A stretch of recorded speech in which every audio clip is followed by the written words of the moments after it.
electrohypersensitivity, visit www.electrosensitivesociety.com.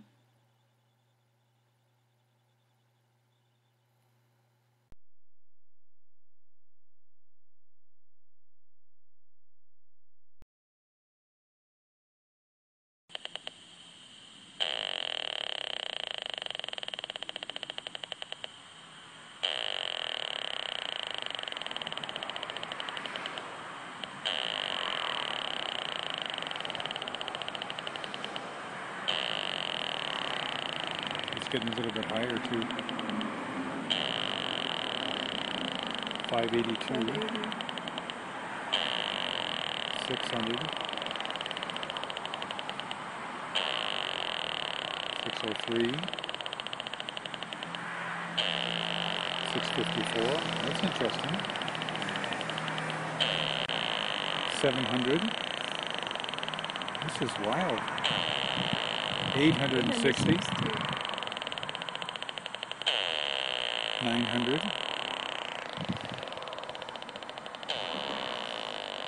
850, 935, 800, 932, 945, 1060, 1057, 1092, 1084,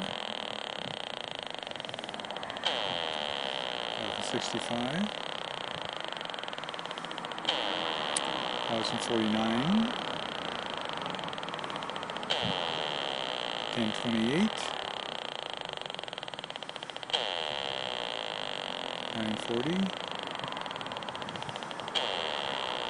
950, 750. It's coming down now. Now 1007.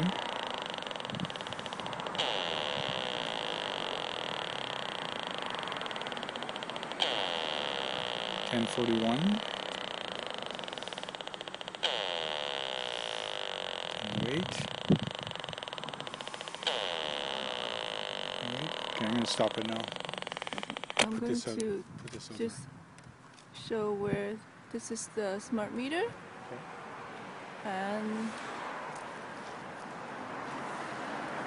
this is the antenna up there.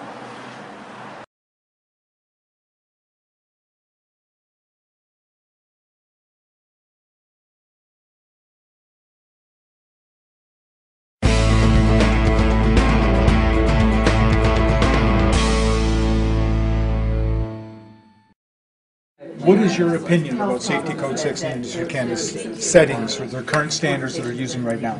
Safety Code 6 is grossly out of date. All right? It's based on heat, right? And needs to be upgraded. Yeah. So, and with all due respect, we need people like you. I'm not going to hide behind Safety Code 6. I've actually told that to the people, right? That and that was one of our consultations was with people that would say that this needs to be upgraded. Yes, you're absolutely right. Yeah. We agree on something. You're absolutely right. Okay, good stuff. My questions are, what I've noticed is with people expressing their concern about the health issues of the wireless revolution, what I see is the wireless smart meter is one more device that's going to be emitting radio frequency. So that's true. Yeah, so we've got deck phones, we've got cordless phones, we've got Wi-Fi, WiMAX, cell phones, cell towers, and now we're going to add a smart meter to it. Do you have a concern that we could be reaching somewhat of a saturation point with all the wireless radiation? I don't not believe that there is a saturation point. Okay. It's got to do with the wavelength, it's got to do with the duration, and it's got to do with the distance. So with the meters, those things will be for 1 minute on average, up to a maximum of 3. So the duration is short. They're not on 24/7. They are a long wavelength. at the far end of the spectrum, and distance. If you're at a distance of 30 centimeters from it, it drops off by the square of the distance, and it keeps dropping off by the square of the distance. So what you're projecting is that there's this bombardment of ions going out there and scattering all over the place. What's actually happening is they're going like this, zoom. So you're assuming that there's a huge increase. There won't be. And I think we'll be able to show that. Hydro is adding up all these microsecond bursts of energy, which are only fractions of seconds. And they add them all up together, and it comes to 2 or 3 minutes a day. And they say, on average, we're only transmitting 2 or 3 minutes a day. When in fact, they are transmitting every couple of minutes at a fairly powerful burst of energy. And do you know anything different about that? Can you know? No.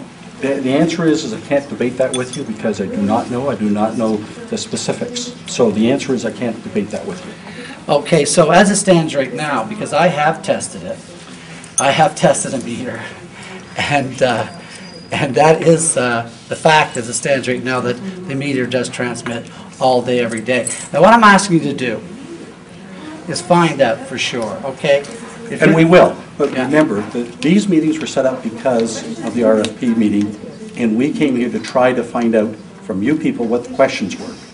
That's one of the reasons why we're taking the questions, is that we want to know Okay. what you want to tell us. The same thing in Victoria. We want to listen, so you're now telling me that this is this.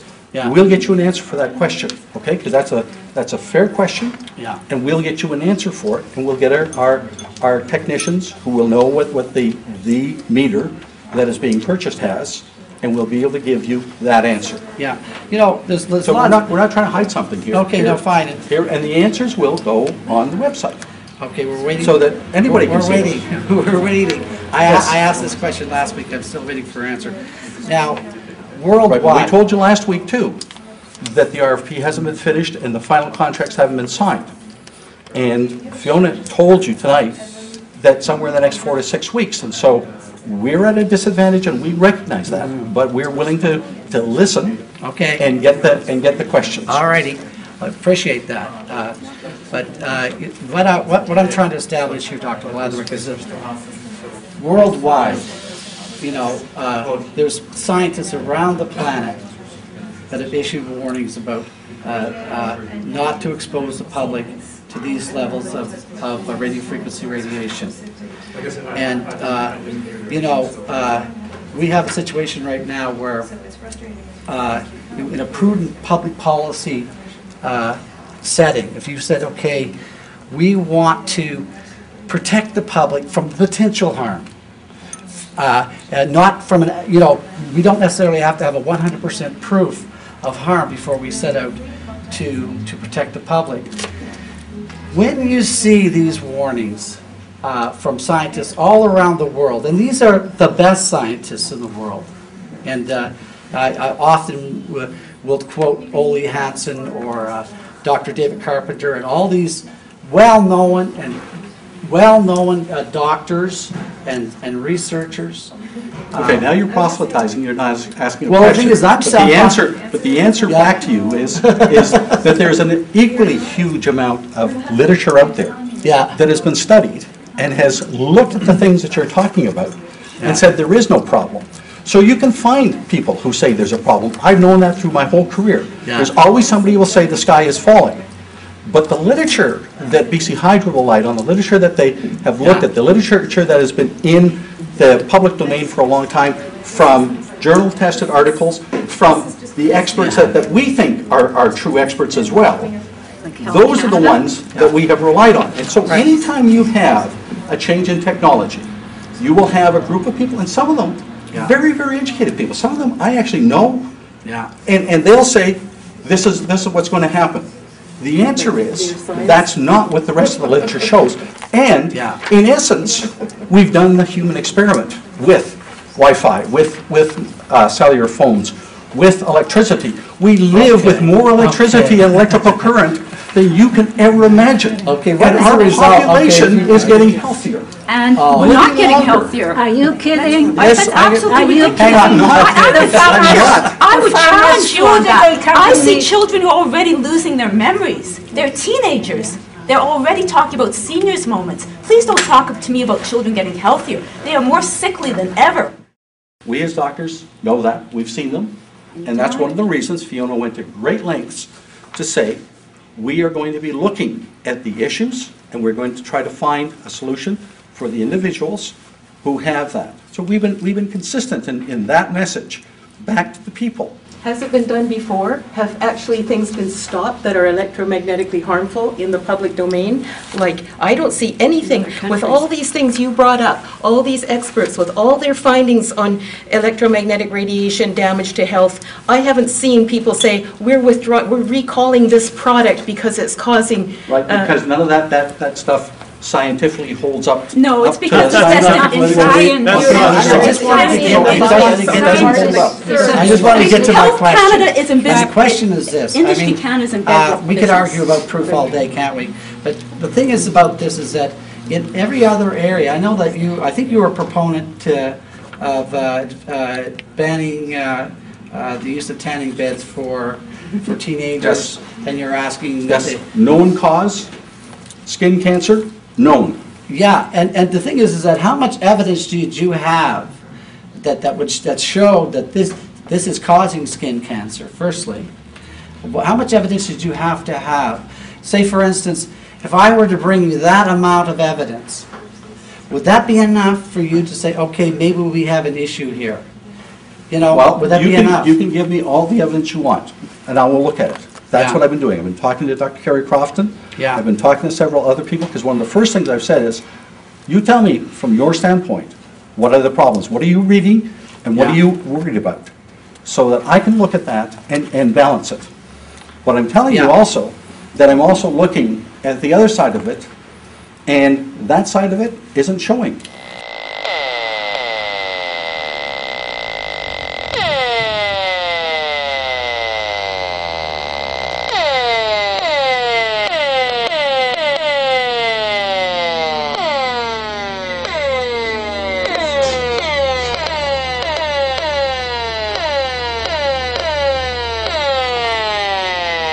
Over 2,000 megawatts when it reached WARNS, and the smart meter is located right outside a bedroom window.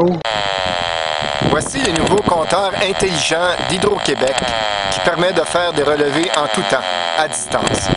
Ces compteurs-là émettent des micro-ondes 24 heures sur 24, 7 jours par semaine.